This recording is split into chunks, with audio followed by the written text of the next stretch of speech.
voy a plantear, al hilo de lo que decía Héctor, algunas preguntas al comienzo de la intervención, ¿no? Y la primera pregunta que les quería formular es ¿qué es lo que le está pasando a la Seguridad Social española? ¿Qué es lo que le está pasando al subsistema de las pensiones públicas en nuestro país? ¿Qué le está pasando? ¿Está en riesgo? ¿Han sido las pensiones y la Seguridad Social española la que ha causado la crisis? ¿Han sido las pensionistas las que con sus tremendas pensiones han provocado una quiebra en la economía financiera? ¿Qué le pasa a la Constitución española? ¿Qué le pasa a los gobernantes de nuestro país? ¿Solo se aplica la Constitución española cuando hablamos del artículo 155 y cuando hablamos del artículo 135.3? El resto de los preceptos de la Constitución española, como muy bien decía Héctor, el artículo 50 y el artículo 41 y el artículo 128 del texto constitucional, que nos dice que hay que intervenir de manera pública en la economía y que toda la riqueza nacional tiene que estar al servicio de nuestro pueblo, esos preceptos no se aplican. Solo se aplican para castigar a nuestro pueblo y para llevar las fragatas militares a Cataluña. Nosotras decimos que no. Decimos que nos tomamos muy en serio la Constitución española y decimos, además, que la voluntad del constituyente español del 78 fue clara. Fue decirnos que teníamos derecho a unas pensiones públicas suficientes y revalorizadas. Pensiones públicas suficientes y revalorizadas. Si a los señores y señoras que han cambiado la Constitución española en una noche de agosto no les gusta el texto constitucional, no les gusta la voluntad del constituyente español, lo que tienen que hacer es cambiar la Constitución, pero mientras tanto respetémoslas y digamos que el artículo 50 y el artículo 41 se aplican con la misma contundencia que el artículo 135 y el artículo 155 en Cataluña. Digo esto porque el debate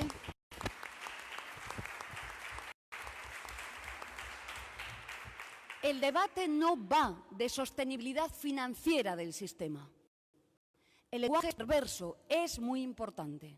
Las últimas reformas laborales, la Ley 27/2011 y la del Partido Popular del 2013, una del Partido Socialista y otra del Partido Popular, hablan de manera insistente de sostenibilidad financiera. Y este no es el problema, no nos preocupan las finanzas ni el equilibrio de las finanzas. El debate central en nuestro país en este momento es la suficiencia de las pensiones públicas.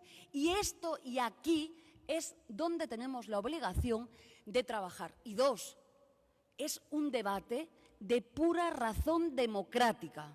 ¿Y por qué es de pura razón democrática? Porque si lo que están haciendo es en el Pacto de Toledo y en las sucesivas contrarreformas de pensiones, cambiando el espíritu de la Constitución, nosotras, desde el Grupo Confederal, defendemos alto y claro que el pueblo tiene derecho a debatir cuál es el nivel de protección que queremos para nuestras gentes en las pensiones públicas actuales y en las siguientes. Este es un debate real de cariz democrático. Decidamos colectivamente cuánto queremos destinar a las pensiones públicas y cuál es la calidad que queremos dar a las pensiones públicas. ¿Y por qué decimos esto? Yo no quiero aburrirles con datos, pero son los datos de la anterior ministra Fátima Báñez y la actual ministra Valerio. Los datos son demoledores. Tenemos 9,7 millones de pensiones en España, 8,7 pensionistas, millones digo, y más de la mitad de las pensiones son de 600 euros. Están en la exclusión social. Pero no solo es esto, es que 6,5 millones de pensiones no alcanzan los 800 euros al mes en nuestro país. La pregunta es muy sencilla. ¿Quién puede vivir en nuestro país hoy con 600 euros al mes? ¿Quién puede vivir en este país con estas cantidades? Nadie. No pueden vivir con estas cantidades. De manera que, con los datos que tenemos, la premura está justamente en defender no la sostenibilidad del sistema, sino la suficiencia de las pensiones públicas en nuestro país. Y lo digo desde la rotundidad que no son suficientes. No son suficientes. Señala el Tribunal Constitucional, a pesar de que no da una definición clara de lo que debe ser la suficiencia, que en todo caso ha de permitir desarrollar una vida digna a las pensionistas. Esto no se está cumpliendo en nuestro país. Muchas de esas personas invisibles, de los nadies de Eduardo Galeano, que se suicidan, que se queman porque no pueden pagar encender la calefacción, que se calientan en invierno con velas, son nuestras pensionistas. Y además es que esto es profundamente injusto, porque, insisto, no han sido las pensiones públicas las que han causado la catástrofe económica en nuestro país. Y dos, el debate real de las pensiones públicas es que no hay un nicho de negocio tan boyante como las pensiones públicas. Estamos hablando, señalan todos los economistas, de una media entre 120.000 y 130.000 millones de euros. Es un negocio suculento para la banca, para los fondos buitre, para las compañías aseguradoras, que todas son las mismas, en definitiva, la banca. Es un negocio poderosamente suculento. Por tanto, respondiendo a la gallega la primera pregunta, ¿qué le está pasando a la Seguridad Social española? Pues, lógicamente, lo que le está pasando es que la quieren hackear, nos la quieren robar y llevan en ello, los que ya son mayores y las que son mayores, en una lucha persistente desde el año 85. Recordemos aquella huelga general contra Felipe González. No les voy a cansar con todas las reformas legislativas en materia de pensiones, pero sí quiero hablar de las dos últimas reformas que, digamos, hacen como un punto de inflexión en el sistema público de pensiones y cambian el modelo y como lo tiene definido el constituyente español. España, lo decía el compañero y lo señalaba Héctor, no tiene un problema de gasto público en materia de pensiones. No es cierto, y hay que ser riguroso cuando se habla. No es cierto. España tiene un problema de ingresos públicos en el subsistema de seguridad social con las pensiones, no de gasto público. España dedica tan solo el 11,7% a pensiones. Francia lo hace en un 14,9%. Francia, aquí lo tenemos cerca. Y no son venezolanos, ni se comen a los niños crudos. Francia, 14,9%. Italia, 15,1%. Y podríamos seguir así. Pero es que es más, es que nuestro país está a 8 puntos de media de gasto social que la media europea. Por tanto, claro que el debate es democrático y nosotras, sin ánimo de defraudar, con lo que representamos humildemente, que son a 5 millones de votos de personas en nuestro país, desde luego no vamos a consentir que nos arrojen y nos roben las pensiones públicas en nuestro país. Estaremos en solitario, como estamos en el Pacto de Toledo. Estaremos, si me permiten la expresión, casi a cabezazos en el Pacto de Toledo. Pero ya les anticipo que no vamos a ser cómplices por el maldito consenso de un nuevo recorte en materia de pensiones. ¿Y por qué? Porque es que no es necesario. No es necesario. España está creciendo, es cierto que puede haber una recesión y la economía no pinta bien, pero es cierto que la economía española está creciendo. Por tanto, el maldito argumento de que estamos en crisis, de que había que recortar, dicen las exposiciones de motivos de ambas normas, las últimas, que había que recortar las pensiones porque había una crisis, no existe. Hay riqueza y ha llegado el momento de que la riqueza llegue de manera directa a los hogares, a los trabajadores y trabajadoras, a las gentes de la calle que tributan y pagan impuestos. ¿Qué han hecho las dos últimas reformas laborales? Lo digo siempre porque parece que yo tengo algo especial y no, lo digo desde el rigor. Y lo dicen los laboralistas y lo dicen la economía crítica y la economía ortodoxa. No solo la crítica, la economía ortodoxa también lo está diciendo ya en sus informes. El Partido Socialista ha hecho una contrarreforma en materia de pensiones que ha, digamos, desfigurado, destituido el modelo de la seguridad social como la teníamos concebida. A mí me duele decir esto, pero es real. Ha sido una reforma que ha cambiado los elementos paramétricos del sistema de manera fuerte. El Partido Popular después llega y remata la faena. Sustancialmente lo que hace es desarrollar, adelantar, para ser más precisa, el factor de sostenibilidad que ya estaba en el artículo 8 de la Ley 27/2011 y lo que hace es adelantar su entrada en vigor y lo que hace es cambiar el artículo 58 y decirnos que en lugar de revalorizar las pensiones con el IPC, lo vamos a hacer con el 0,25%. Pero el resto del cambio de fondo del sistema lo hace el Partido Socialista. ¿Qué hace el Partido Socialista? Se ha dicho por Héctor. Prolongar la edad de jubilación de 65 a 67 años. No hace falta que les dé las medias de edades de jubilación de Europa, porque más o menos las conocen. En un país como el nuestro, en el que tenemos a más del 40% de nuestros jóvenes ya no en desempleo, es que tenemos a la gente fuera exiliada, como en Galicia en los años de mis abuelos, porque aquí no es posible comer. En un país en el que tenemos un mercado de trabajo masculinizado, envejecido y terciarizado, aquí pues no tenemos investigación, lo que tenemos son, con mucha dignidad, como mis compañeras abogadas, que licenciadas en Derecho, que están trabajando en la hostelería, que están trabajando en la limpieza, que están trabajando pues en Vivo, que están trabajando en Globo en unas condiciones penosas. Esto es nuestro mercado laboral. Pretender que en un país como el nuestro le digamos a nuestros trabajadores, a las mujeres de nuestro país y a los hombres que tienen que trabajar en un andamio más allá de los 65 años, es una broma de muy mal gusto. Es una broma que un país serio, que es la quinta economía de la Unión Europea, no puede ni debe de permitirse. Dos, tenemos obviamente que hacer lo que no se está haciendo. ¿Y qué es lo que se está haciendo?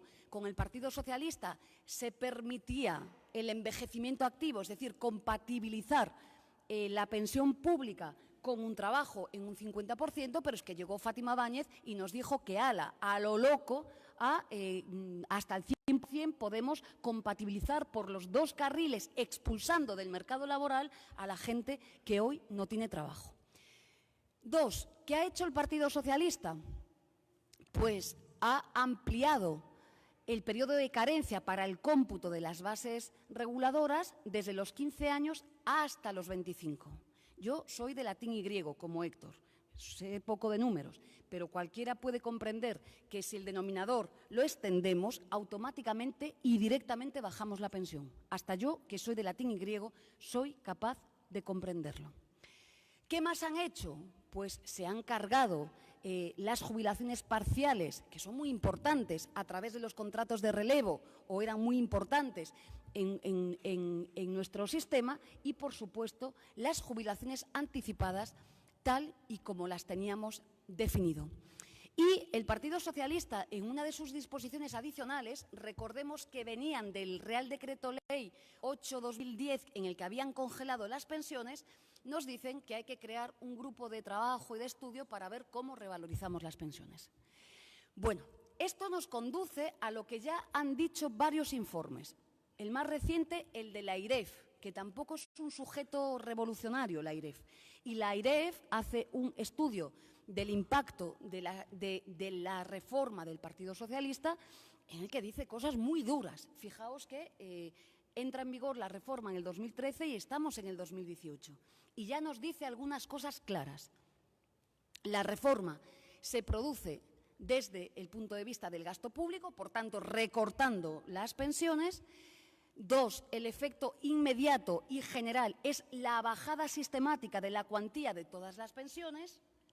Tres, el impacto es mortal para las mujeres, no es cosa pequeña. Y cuatro, el impacto es demoledor para los jóvenes. Esto no lo dice el Grupo Confederal de Unidos Podemos, en Común Podem, en Marea. Lo dice la AIREF, lo dicen informes ya públicos y privados que están señalando que esta es la realidad. Yo creo que lo conveniente, y no por despecho, lo conveniente es que el Partido Socialista revise estas políticas. Revise estas políticas. Dos, Partido Popular lo he anticipado el 0,25% y el factor de sostenibilidad. En un país que he dicho tiene a 5 millones de pensiones no de pensionistas en la exclusión social. El CES, el Consejo Económico y Social, ya anticipó en su momento, tampoco son revolucionarios en el CES, ya anticipó que la aplicación de este factor de sostenibilidad, que es único en Europa, porque no solo es que condicione la edad de jubilación a la esperanza de vida, sino que lo condiciona a la cuantía de la pensión, esto es caso único, su impacto, decía de aquella el CES, va a ser demoledor. Pero fíjense, el Banco de España, que no es marxista-leninista, ni venezolano, ni se come a los niños crudos, nos acaba de decir en su informe que la aplicación del factor de sostenibilidad va a suponer un recorte a mayores sobre el que ya se estima de impacto del 30%, dependiendo de la fuente que empleemos, entre el 7 y el 12% en nuestro país. Imagínense lo que es en un país con 5 millones de pensiones de 600 euros que le metamos este tijeretazo. Desde luego, nuestra vocación es clara. No nos vale lo que han decidido en el Congreso de los Diputados, retrasando la aplicación del factor de sostenibilidad al año 2023. Pedimos, como hemos pedido en nuestra ley, su inmediata supresión y no vamos a parar. Ya les digo, así nos dejen solos, nos quedemos solas votando con nuestros 71 votos en el Congreso de los Diputados. No lo vamos a hacer.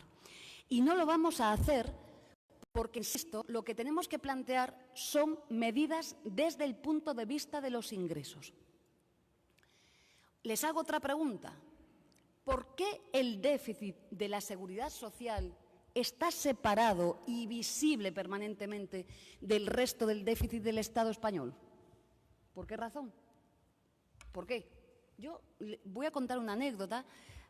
Tengo algunos amigos, uno de ellos es un economista, Manolo Lago Peñas, que es como mi padre, y yo cuando salió la señora Fátima Báñez, a bombo y platillo, dando una rueda de prensa porque iban a concertar un nuevo préstamo para pagaros la paga extra, no sé si era ya de julio o de diciembre, no recuerdo cuál era, pero dieron una rueda de prensa, aquello parecía que se iban a casar. Yo llamé a Manolo y le dije, oye Manolo, pero esto no es muy raro, pero ¿esto por qué es? Y me dice Manolo Lago con un enorme sentido común: Yolanda, esto tiene una única vocación, que es hacer pedagogía negativa sobre el sistema público de pensiones. Y me decía él, tú que lees el BOE todos los días, verás cómo en defensa, no solo en defensa, en otros ministerios permanentemente están concertando préstamos y no salen las ministras ni los ministros a bombo y platillo a decirnos que han tenido que concertar un préstamo para poderle pagar la paga extra a los pensionistas y a las pensionistas. La vocación es clara y parece que voy a decir una burrada. Necesitan el déficit en la seguridad social para seguir privatizando las pensiones. Y yo sé que esto es muy duro decirlo, pero es así. Primero, si el déficit de la seguridad social computase los 18.000 millones de euros en el Estado, se nos acaba el problema. El Estado español tiene pues X millones de déficit en España. Pero dos, ¿por qué no hacemos lo que tenemos que hacer? ¿Por qué no actuamos en ingresos? Y en los ingresos también hay bastante consenso entre los sindicatos, por supuesto en la Coordinadora Estatal de Pensionistas, en la doctrina. Hay consenso de lo que tenemos que hacer. Tenemos que hacer, en primer lugar, con el dato que daba Héctor del salario mínimo interprofesional. El tiempo nos da la razón, también nos sentimos un poco aliviadas, porque a veces clamamos como Don Quijote en solitario, pero es que el tiempo nos acaba dando la razón. Nosotras defendemos que se suba ya, con carácter inmediato, el salario mínimo interprofesional a 1.080 euros. En la negociación con el Partido Socialista, en el documento de dejar atrás la austeridad, lo decimos alto y claro. El otro día ha comparecido el señor Borja Suárez, director de Ordenación Financiera de la Seguridad Social en España, y nos ha dado la razón. Resulta que el incremento que ha habido recientemente del 5%, digo leve porque es leve subida, que hemos tenido en nuestro país respecto del salario mínimo interprofesional. Y fijaos el impacto inmediato que ha tenido en las arcas de la Seguridad Social. Nosotras y la economía en general señala que subir el salario mínimo a esta cuantía en España hoy supone una inyección directa de 3.500 millones de euros hoy a la caja de la Seguridad Social. Una inversa que se denomina es que las rentas salariales más pequeñas, igual que pasa con el IRPF, son las que están sufragando la caja única de la Seguridad Social en nuestro país. Pues no es justo. Si una persona tributa y gana 4.000 euros al mes, pues tendrá que cotizar por sus 4.000 euros al mes. Es que esto es lo justo. ¿Por qué se lo tiene que llevar a un botín privado el trabajador o la trabajadora que tenga la suerte de percibir estas retribuciones salariales? Pues no. Esta medida supone, y hay consenso igualmente, un ingreso inmediato en la caja de la Seguridad Social de 8.000 millones de euros. Y aquí abro un paréntesis. Me sumo a la petición que ha hecho Héctor. Yo les pido que no nos dejen solas, que sigan movilizándose. Por una razón muy clara, les necesitamos con la fuerza y el poder que ustedes tienen realmente. Fíjense, el Partido Socialista en la oposición compartía, por ejemplo, esta medida de destopar las bases máximas de cotización. Llegaron al Gobierno y seguían compartiendo el destope de las bases máximas de cotización. Pasó un mes de Gobierno y ya querían destopar un poquito. Y en la actualidad casi no quieren destopar. Casi no quieren destopar. Por tanto, les necesitamos reivindicando las cuestiones que son de justicia social en la calle, porque la fuerza la tienen ustedes. Nosotras tenemos votos, pero estamos en minoría. Las necesitamos en la calle. Y además, en este caso, es de justicia. Entendemos que no quieran cambiar la edad de jubilación, que sigan diciendo que su reforma laboral es estupenda y se den besos todos los días. No lo compartimos, lo entendemos. Pero se han presentado a la campaña como nosotras diciendo que querían destopar las bases máximas de cotización. Yo he ido a programas televisivos con Manu Escudero, asesor económico del Partido Socialista, que lo decía alto y claro. Pues ahora están obligados a cumplir con su palabra. 3.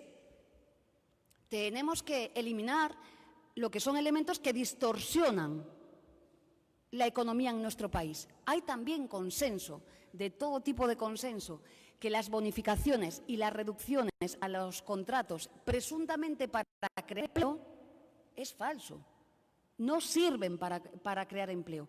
La patronal lleva desde el año 79 en nuestro país pidiendo con el retintín de bajar las cotizaciones sociales. Es cierto que durante el bipartidismo nunca se les bajó directamente así, no de manera brusca, las cotizaciones sociales. Pero cierto y verdad es que tienen una vía de financiación indirecta que son justamente las bonificaciones y las reducciones en materia de contratación, que supone unas cantidades de más de 2.500 millones de euros pues, en nuestros ejercicios públicos. No es pequeña cosa.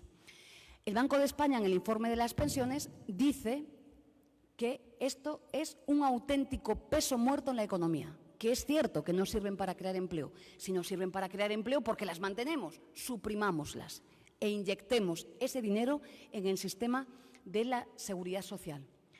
4. Las tarifas planas de los naranjitos de Ciudadanos que han pactado con el Partido Popular. No podemos tener tarifas planas. No es cierto. Tenemos a gente que se incorpora al régimen de autónomos a razón de 50 euros, que no son autónomos, que son falsos autónomos, que viven en condiciones precarias, en condiciones de miseria, que no es real, pero que causan un enorme agujero a la seguridad social y que duran solamente el tiempo. Y no los voy a cansar con datos, pero se ve perfectamente las altas que tenemos en los ejercicios laborales y las salidas que tenemos son muy superiores las salidas del régimen que las entradas y solo duran el tiempo que les dura la tarifa plana de los 50 euros. Pero, sin embargo, nos causan un enorme agujero en la seguridad social. Por tanto, no vale como medida. ¿Qué tenemos que hacer? Actuar de manera inmediata en el régimen de autónomos. Y voy a ir concluyendo. ¿Por qué? Porque es un régimen sustancialmente injusto. Un autónomo es Mariano Rajoy, que es registrador de la propiedad y que tiene unos beneficios e ingresos que ya quisiéramos todas las que estamos aquí, y un autónomo es una mujer o un hombre que en un barrio de cualquier lugar de Alcoy tiene pues una frutería o tiene una tienda de zapatos. Un autónomo es una compañera mía que tiene un despacho en mi ciudad, pequeñito, que le da para vivir, y una autónoma es la farmacéutica de mi barrio, que me consta que tiene unos beneficios tremendos. ¿Cuál es la diferencia? Que todos pagan, cotizan por la base mínima y los que ganan mogollón se lo llevan a su bolsillo y no son solidarios con el conjunto del pueblo, de nuestros pueblos en España. Pues esto no puede ser. Y lo que decimos es que de manera inmediata hay que actuar en el régimen de autónomos. Y la proporcionalidad tiene que operar aquí. Y dos, tenemos que operar de manera inmediata en el régimen de las trabajadoras del hogar. Inmediatamente. El último recorte que los naranjitos de Ciudadanos, del Partido Popular y del PNV le han hecho a las trabajadoras del hogar en nuestro país es una indecencia. Se acabaron las bromas. Ya digo, ya lo dije ayer, estoy al lado de un inspector de trabajo. ¡Ay, las discusiones! Es como los pisos vacíos. ¿Qué es un piso vacío? ¿Qué es no sé cuánto? Las discusiones de que no, es que un hogar no es un puesto de trabajo, es que no pueden entrar los inspectores de trabajo, es que… ¿Pero qué me están contando ustedes, por favor? ¿Pero qué me están contando ustedes? Por tanto, para nuestro grupo es prioritario actuar de manera inmediata en las trabajadoras del hogar. Viudas. 3,2 millones de pensiones de viudas. Hablo en femenino porque casi todas son mujeres. No han hecho nada en el presupuesto que han firmado recientemente. Lo que han hecho es cumplir la ley. La Ley 27/2011 ya decía en una disposición adicional que en el año 2019 las viudas en nuestro país con una serie de condicionantes tenían que percibir una pensión conforme al 60% de su base reguladora. ¿Pero qué nos han dado? No nos han dado nada. Aún nos falta un poquito para llegar a ese porcentaje de la base reguladora. Pero es que el debate es más. Casi todas las viudas van a complementos a mínimos. No les llega para vivir.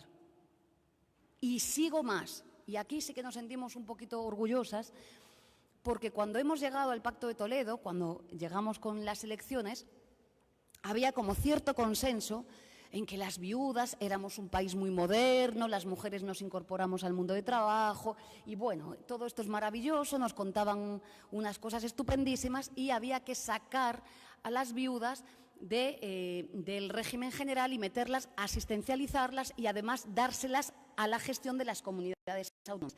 Inmediatamente nos decían una coletilla, que era que no, pero les mantenemos su carácter contributivo.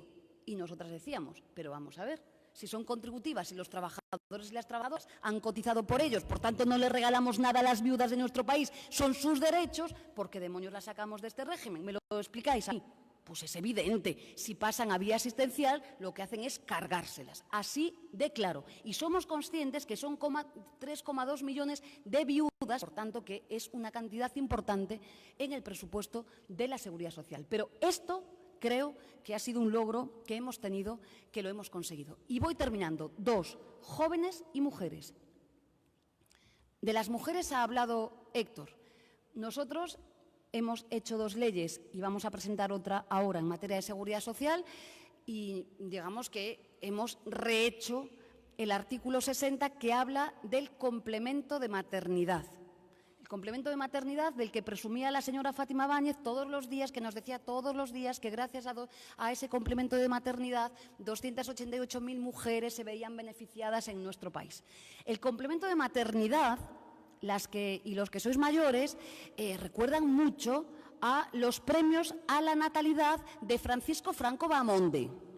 Se trata de un premio a una mujer a partir del segundo hijo, no del primero, del segundo hijo, para tener hijos, pero no para romper la brecha de desigualdad que tenemos las mujeres en el sistema público de pensiones. Es que es más.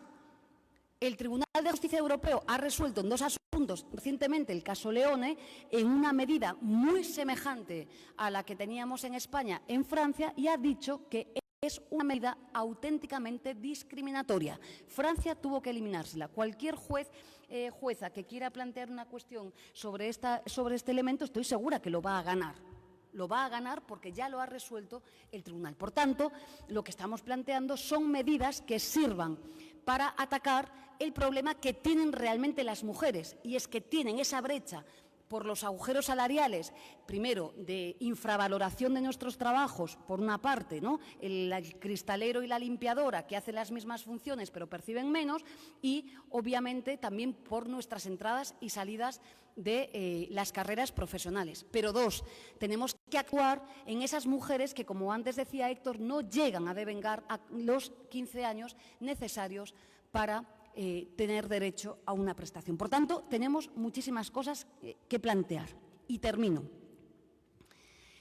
El fascismo cabalga por Europa. Sí, no me estoy yendo por los cerros de Úbeda. Cabalga por Europa. Señala siempre Pablo Iglesias, en las charlas a las que vamos y cuando hablamos de nuestras leyes, que hablar de esto, del sistema público de pensiones y del bienestar social en nuestro país, es hablar directamente de seguridad, de la seguridad de nuestras gentes, de nuestras personas.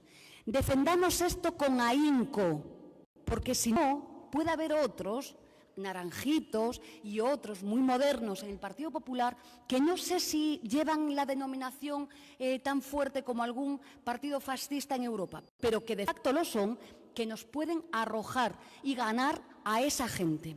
Esto ya lo hemos vivido también en Europa.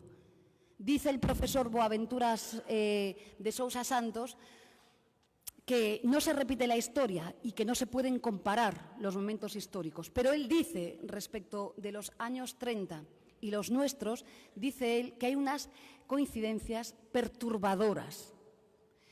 Bueno, atendamos a esta cuestión y termino con Boaventura. Señala el profesor que, a diferencia de lo que pasaba en las épocas de mi padre, que es un hombre mayor, un luchador antifranquista, pues a diferencia de lo que pasaba antes, un hombre humilde que empezó a trabajar en un astillero a los 14 años, se iba esforzando y a lo largo de su vida iba teniendo un salario digno y una cotización digna, tenía todos los derechos de ciudadanía. Dice el profesor Boaventura que hoy en día, por desgracia, acceder a un empleo no te garantiza los derechos de ciudadanía. Esto no es una cantinela, es que los datos de la señora Valerio en ese momento nos dicen que 1/3 de la población asalariada, no es pequeña cosa, son pobres. No son solo jóvenes, son también los parados y paradas de larga duración, los mayores de 45 años. Son pobres, tienen que ir a Cáritas, tienen que ir a la Cruz Roja para poder vivir. Por tanto, no les estamos garantizando los derechos como ciudadanas en nuestro país. Termino. Con el corazón en la mano, pero sobre todo con la razón, les pido que sigan luchando. Nosotras vamos a cumplir con nuestro cometido, pero les necesitamos en la calle peleando. Cuando gobernemos nosotras, les vamos a pedir lo mismo, porque para enfrentarse a los poderosos, que son la banca, que son las eléctricas, que son los que mandan sin presentarse a las elecciones, no lo podemos hacer solas. El miércoles que viene, en el Pacto de Toledo, no sé qué va a pasar. No sé qué va a pasar. Estamos dando una batalla pequeña ahora mismo por el IPC. Y fijaos, la batalla pequeña, los meses que llevamos peleando por la batalla pequeña. Pero les digo una única cosa. Nosotras no vamos a ser cómplices en el Pacto de Toledo de una nueva recomendación que recorte los derechos de los pensionistas y las pensionistas en nuestro país. Nos tendremos que ir del pacto, suspender nuestra presencia, tendremos que manifestarnos, tendremos que hacer lo que sea. Yo espero que la razón se empañe, pero si no es así, que les quede claro que en aras de un presunto consenso que no hace más que defender a la banca, no vamos a estar. Así que, muchas gracias, boas tardes, xa, un placer estar con vostedes.